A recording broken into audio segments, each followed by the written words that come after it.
네, 여야의 간판 더불어민주당 정청래 의원, 국민의힘 장제원 의원 두 분 모셨습니다. 안녕하세요. 네, 안녕하십니까.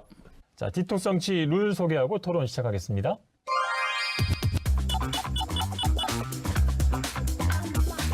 자, 가덕도 신공항 건설을 위한 특별법이 국회 본회의를 통과했습니다. 가덕도 신공항 건설을 위한 특별법안 대안은 가결되었음을 선포합니다. 2월 임시국회 마지막 날 가덕도 신공항 특별법이 국회 본회의를 통과했습니다. 특별법에 따라 앞으로 추진될 가덕도 신공항 건설은 필요시 예비 타당성 조사를 면제받을 수 있고 사전 타당성 조사도 간소화될 전망입니다. 문재인 대통령이 이제 부산에 가셨고요. 이후에 또 이낙연 대표도 갔고, 또 이낙연 대표는 가덕도 신공항 추진 특별위원회 위원장도 맡을 예정이잖아요. 대선을 염두에 둔 행보라고 읽히는데 이게 좀 지나친 것인가? 아마 국민의힘도 이낙연 대표급으로 뭐 추진위원장 이런 것을 하지 않을까 이런 예상을 하고 있습니다. 네, 전혀 이상할 거 없습니다. 그 문재인 대통령 부산 방문을 네. 가지고 선거운동이다 이렇게 얘기를 하시는데 대통령께서 한 번 오셔가지고 가덕도 신공항 얘기하고 메가시티 얘기했다 그래서 그 표심이 흔들릴 만큼 문재인 대통령 인기 없어요. 더 오셔도 돼요. 더 오셔서 얘기를 해도 우리 부산 시민들은 문재인 대통령의 무능, 그다음에 정책적 실패 이런 것들에 대해서 심판을 하겠다는 마음이 됐기 때문에 여러 번 오셔서 부산 발전을 위해서 더 부산의 경제 발전을 위해서 노력하겠다 그런 말씀 해주시는 게 좋다고 생각을 하고요. 그러니까 저는 잠깐만요. 네. 얘기하세요. 그 얘기 계속 하실래요? 하세요. 아니 그러니까 아니, 저는 뭐 그게 상관없는 게 문재인 대통령이 그만큼 인기 있는 대통령이 아니에요 부산에서. 장제원 의원이 이제 대통령 계속 오시라 네. 한 것과 똑같이 제가 되돌려드리면 대통령이 가신 거에 대해서 매표행위다. 계속 그렇게 얘기를 하세요. 그리고 탄핵하겠다. 계속 얘기를 하시면 국민의힘에게 큰 도움이 될 거예요. 저는 선거운동할 뭐 제가 그 대통령의 속에 들어가 보지 않아서 모르겠지만 민주당 시장이 됐으면 좋겠다는 마음 갖고 갔던 것 같아요. 안 그러면 그 시기적으로 거기 가셨겠어요. 선거운동하러 가신 것 같아요. 이제 그 지점에 대해서 비판한 거고 선거운동을 하러 가셨다 그래서 그게 선거운동이 되지는 않을 것이다. 이렇게 제가 말씀을 드리는 거고요. 이낙연 대표께서 이제 특위위원장을 맡는 거 저는 조금 지나치다고 생각이 드는 게 어떤 거냐면 지금 이 가덕도 신공항을 가지고의 전체적인 정서는 부산 지역에서는 굉장히 찬성을 합니다. 예. 그런데 그 외 지역에서는 반대가 많아요. 이제 그렇게 되기 때문에 이걸 자극하면 안 돼요. 어쨌든 뭐 이낙연 대표가 그런 의지를 가지신 거는 고맙지만 이런 것들이 정치권에서 더 논란이 불러일으키시면 오히려 가덕도 신공항이 실질적으로 건설되는데 좀 장애물이 되지 않을까. 그래서 정치는 좀 빠지고 전문가 그룹이 좀 났으면 좋겠다라는 생각을 합니다. 그러니까 저 말은 저도 동의를 합니다. 다만 이제 이낙연 대표의 입장에서는 지난 총선 때도 국난극복위원장 이걸 계속 하셨지 않습니까? 그리고 가덕도 추진위원장을 한다고 해서 이낙연 대표가 뭐 전문가도 아닌데 설계를 하겠어요. 뭐 벽돌을 쌓겠어요. 뭐 하겠어요. 다만 선거 이후에도 민주당이 이것을 끈을 놓지 않고 계속 추진하겠다 하는 상징적 의지의 표현인 거죠. 아니 근데 그 직을 그 추진위원장을 계속 할 수 있겠어요? 바로 대통령 경선 들어가셔야 되는데 대통령 경선 예비 후보가 타 후보도 있을 텐데 당의 당직을 맡고 있다는 불공정 경선 아닌가요? 아니 장제원 의원님 근데 열심히 하겠다는데 왜 자꾸 시비를 거는 10은 거야? 아니고 민주당이 그쪽도 열심히 하세요. 불공정 경선을 하실까 봐. 그 전에 그만두시겠죠. 그게 걱정이 돼서 경선 아니 뭐 문제를 그것도 이재명 지사도 그만두겠지. 저희 대학 선배님도 계시고 한데 그 대선 전초전인 이제 서울시장 선거가 윤곽이 드러났습니다. 여야 모두 이제 단일화에 좀 속도가 붙을 것으로 보이는데요. 민주당 얘기부터 좀 해보겠습니다. 박영선 전 장관이 이제 민주당 후보로 결정이 됐는데 시대전환 조정훈 후보와는 이제 단일화가 진행 중인 거고요. 열린민주당 그 김진애 후보와도 단일화를 해야 하는데 김진애 후보는 의원직까지 사퇴하면서 끝까지 이제 경선을 잘 치르겠다는 의지를 불태우고 있는데요. 잘 진행이 될 거라고 보시나요? 김진애 의원 입장에서는 가급적이면 긴 시간 동안 TV 토론도 여러 번 하고 본인이 노출될 수 있는 기회를 많이 갖는 것을 원하겠죠. 뭐 단일화? 예. 그 민주당도 별로 관심 없죠.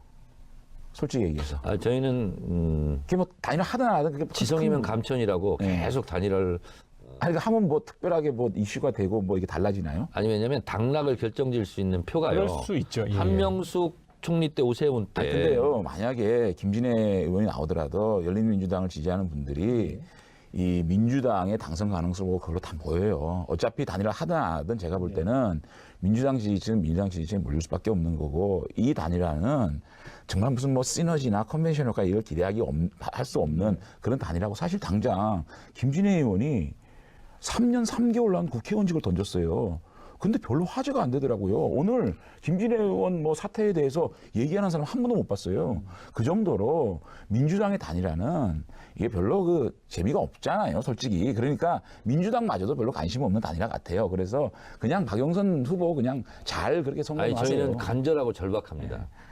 이게 여론조사- 절박한 척하는 예. 거겠지. 야권 단일 후보와의 초접전이기 때문에 1%포인트도 굉장히 중요한 거니까요. 이게 아무런 의미가 없어요. 열린민주당을 지지하는 당원들이 전략적 선택을 안 하겠습니까? 열린민주당 당원들은 훨씬 더 강한 민주당 지지층이에요. 그러니까 우리도 우리끼리 잘해보겠다는데 잘해보시라니까요. 죄를 뿌리고 그러시죠. 아, 죄는 안 뿌리고 네? 별로 재미가 없다 이런 말씀을 드립니다. 예.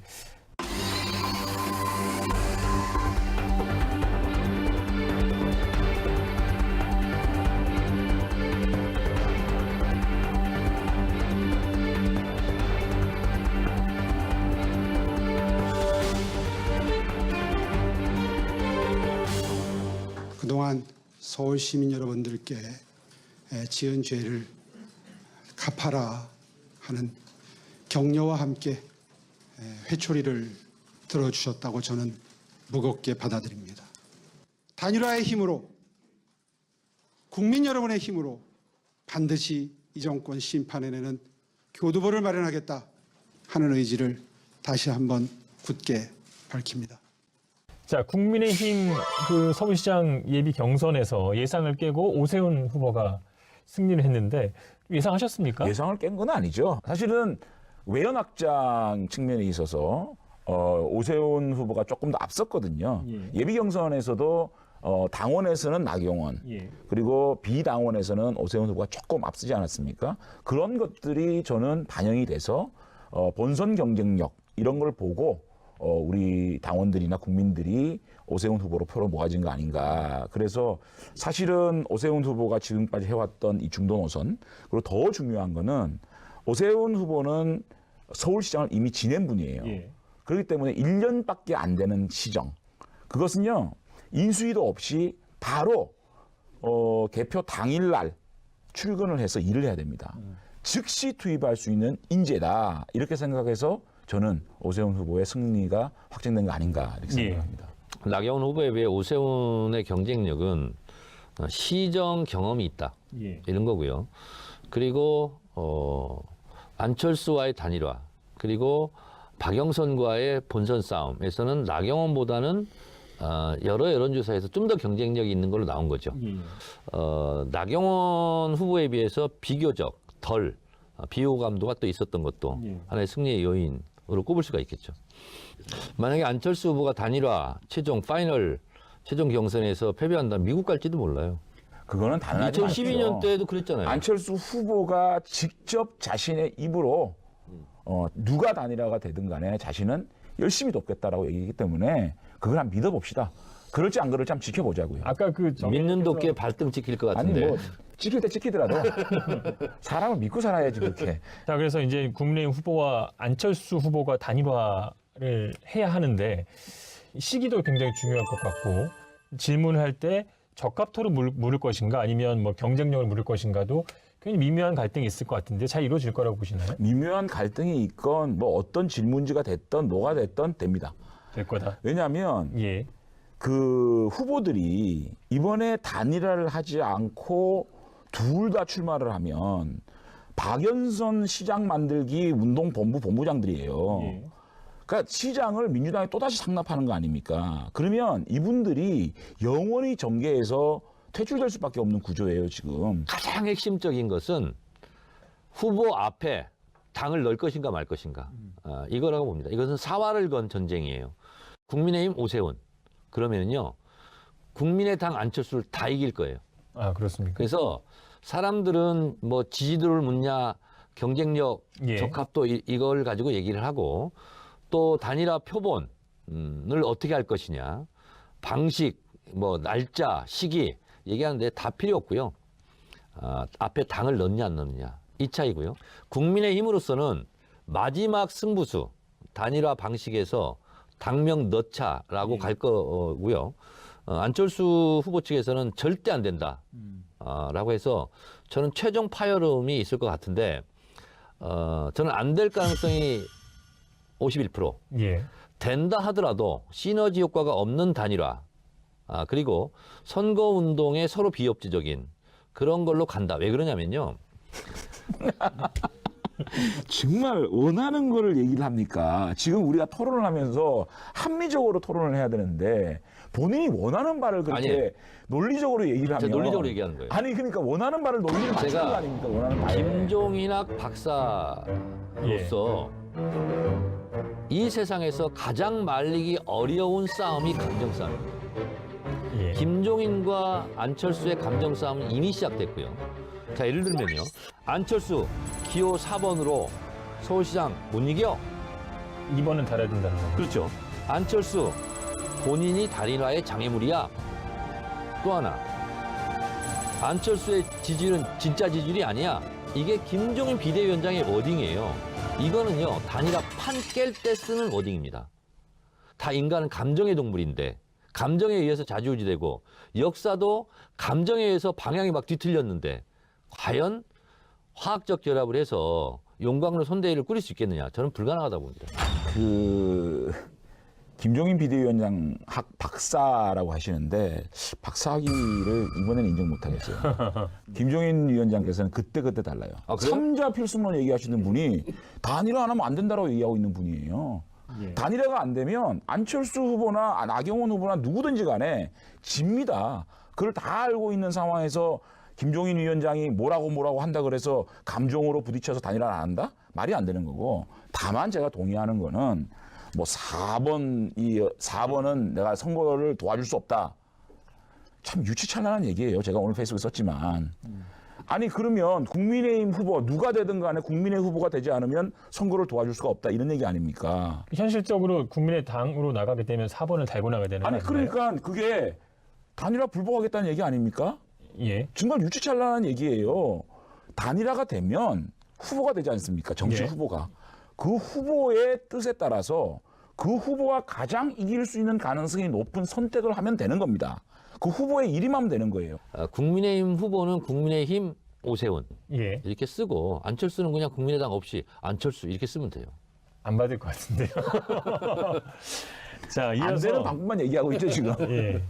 이 보궐선거 결과가 내년 대선에 또 굉장히 큰 영향을 끼칠 것으로 예상이 되는데 일단 여권에서는 그 선거 결과에 가장 큰 영향을 받은 후보는 이낙연 대표겠죠? 저희 여당으로서 서울시장 선거를 우리가 놓쳤다. 예. 네, 그랬을 때는 당장 이낙연 책임론 그리고 이낙연 당대표가 직전 당대표고 선대위원장이기 때문에 예. 거의 제가 봤을 때는 회복이 불가능한 치명상을 입지 않을까 그런 생각이 들고 그렇다면 상대적인 반사이익 이재명 지사는 더 탄탄대로를 달리게 될 것 같다 그런 생각이 들고요. 그리고 서울시장을 놓치게 되면 문재인 대통령의 지지율도 상당히 빠질 가능성이 높죠. 그래서 서울시장을 저희가 놓치게 되면 급격한 정부 여당의 위기의 파도가 몰려올 것이다 이렇게 예상합죠. 그거는 조금 정확한 분석을 하셨네. 냉정하고. 이 민주당이 부산시장은 뭐 제가 볼 때는 이미 뭐 포기를 자포자기한 거 아닌가 이런 생각이 들어요. 그냥 가덕도만 붙잡고 늘어지고 있는 상황인데 그거 외에 정말 뭐 다른 어떤 이슈를 지금 전혀 제기하고 있지 못하기 때문에 뭐 제가 볼 때는 부산시장 패배는 이미 자포자기인가요? 많이 오만해지셨네. 오만한 건 아니고요. 저희 부산시장 같은 경우에는 민주당이 안 보일 정도로 지금 압도하고 있기 때문에 이 밑바닥 정서 자체가 그래요. 예. 저희들이 좀 더 겸손하게 한다 그러면 부산시장은 이길 것 같고 이제 문제는 서울시장인데 예. 민주당이 서울시장을 졌다라고 했을 경우에는 저는 이낙연 책임론을 넘어서 문재인 정권에게 심각한 레임덕이 올 수밖에 없다. 만약에 이겼을 경우에는 제가 볼 때는 이재명 대세론이 급제동이 걸리고 이제 친문 세력들은 서울시장을 승리한 것을 업고 제가 볼 때는 제3의 후보들을 찾아 나설 뭐 이런 상황이 전개되지 않겠나는 생각이 듭니다. 대선 후보가요, 하늘에 뚝 떨어지지 않습니다. 땅에서 솟아나지 않아요. 그래서 지금 언론에서는 이제 갈라치기 붙이기 용으로 친문 대안 제3자 이런 얘기 하는데요. 없습니다. 제가 이건 단언합니다. 그리고 지금에 회자되고 있는 후보들로 그냥 갈 거예요. 앞으로 한 달 동안에 떨어지는 낙엽도 조심할 정도로 진짜 낮은 자세, 겸손한 자세로 저희도 해야 되고 국민의힘도 그렇게 해야 돼요. 그래서 아직은 예측 불허의 승부거든요. 근데 만약에 저희가 이겼을 경우는 국민의힘으로서는 지금 몇 연패잖아요, 지금. 저희가 열린우리당 때 연속 패배를 했거든요. 그러면서 당 리더십에 혼란이 있었고, 그리고 이제 당장 김종인은 물러가고, 그다음에 새로운 군웅 할거위 시대, 백가쟁명의 시대가 되거든요. 근데 대선은 또 코앞이고, 그렇게 되면 국민의힘으로서는 사실상 후보를 내기조차 어려운 그런 상태로 이제 빠지거든요. 서울시장 선거가 대선판을 크게 아마 거의 지진 강도 7도 이상으로 뒤흔들지 않을까 그렇게 생각합니다. 그 대권 지형을 논하기 이전에 우리 야권이 만약에 패배를 한다라고 하면 정말 소용돌이 치겠죠. 서울시장 선거를 패배를 했을 경우에 이건 특별히 또 박원순 시장의 잘못으로 일어나는 그런 선거에서 마저 우리가 졌을 경우 또 단일화를 성공했는데도 불구하고 졌을 경우에는 그 패배 책임론으로부터 시작해서 당이 굉장히 어려운 상황이 도래할 것이다. 이렇게 생각이 들고 또 이겨도 우리 당은 새롭게 재편될 수밖에 없다. 그래서 결론은 이 선거에서 이기든 지든 야권은 재편의 상황에 들어갈 수밖에 없다는 생각이 드는 거예요. 만약에 서울시장 선거를 이겼을 경우에는 이 서울의 단일화된 후보 중심으로 세력이 만들어질 겁니다. 그리고 부산도 박형준 후보가 된다라고 하면 박형준 후보를 중심으로 세력이 형성이 돼서 이 서울, 부산을 잇는 중도 보수 세력들의 새로운 세대 교체가 일어날 수밖에 없다. 문재인 정권의 칼을 본격적으로 빼든 윤석열 변수와 함께 어우러지면 차기 대선에 상당한 시너지를 낼 수 있는 그런 정당으로 발돋움할 수 있다. 윤석열 검찰총장이 취임 1년 7개월 만에 사의를 밝혔습니다. 윤석열 총장은 사퇴 이후 정치를 할 것이냐는 질문에 이틀 연속 아무런 답을 하지 않았습니다. 다만 어떤 위치에 있든 자유민주주의와 국민을 보호하는 데 온 힘을 다하겠다고 밝혔는데 정치권은 윤 총장의 향후 행보에 촉각을 세우고 있습니다. 뭐 홍준표, 유승민, 원희룡 이런 사람과 함께 이렇게 인재 풀이 가동되어지는 범야권의 통합정당이 나오게 되면 민주당과 정말 내년에 대권을 놓고 일합을 겨룰 수 있는 그런 정당으로 다시 부각될 것이다 생각합니다. 좀 어려울 거예요. 자, 저희가 뭐 보궐선거 이후에 정계 개편 어떤 가능성을 보고 예상을 하는 거니까 시청자 여러분께서 좀 감안해서 들어주셨으면 하고요. 민주당 쪽에 하나 변수 하나 좀 마지막으로 짚어보겠습니다. 이제 두 곳에서 모두 패할 경우에 이제 민주당 입장에서는 뭐 개헌론으로 국면을 전환한다라는 뭐 예상도 있고요. 또 이제 그 당원을 바꿔서 경선을 좀 연기한다. 지금 이재명 그 지사가 좀 앞서 있기 때문에 그런 가능성에 대해서 한 말씀 부탁드립니다. 보궐선거 이후에 최악의 경우 패배했을 경우 개헌론으로 틀어막는다. 또 대선 경선을 연기한다 하는 것은 그야말로 찌라시 수준이고요. 그럴 일은 결코 없다라는 말씀을 드리고요. 그럴수록 정공법으로 가야 되고 정도를 가야 되거든요. 국민들이 제일 싫어하는 것이 눈 가리고 하면 꼼수거든요. 다만 제가 걱정하는 것은 열린우리당 때의 경험을 보면 중심이 흔들리면 이것저것 이렇게 잡음들이 발생하거든요. 그리고 급격하게 이제 분열상, 내부 싸움 이럴 가능성을 배제할 수 없어요. 저는 가장 걱정은 그거예요, 사실은. 그러면 문재인 대통령 임기 말에 갈수록 사실은 그게 이제 깃발 싸움 비슷한 건데 문재인 대통령을 지키자, 뭐 예를 들면 문재인 대통령을 밟고 가자 이런 게 있으면 최악이거든요. 역시 정치를 좀 오래 해야 돼요. 그래야 경륜이 쌓여야 이 보는 눈이 생기는 거예요. 동의를 하고요. 참 그렇게 가면 민주당이 올바르게 갈 거다 생각하는데 뭐 자신들이 만든 뭐 당원까지 바꿔가면서 후보 출마시키는 당이 정말을 믿을 수 있겠냐 싶고요. 자, 뭐 두 분 얘기 듣다 보니까 이번 선거가 정말 중요하다는 생각을 다시 한번 하게 되는데요. 자, 한 주간 쌓인 정치 독서를 빼기 위해서 디톡스 주스 준비했습니다. 아 오늘 또 퍼플. 이 색깔이 제일 맛있더라고요, 나는. 자, 수고하셨습니다. 국민의힘 색깔은 아니네.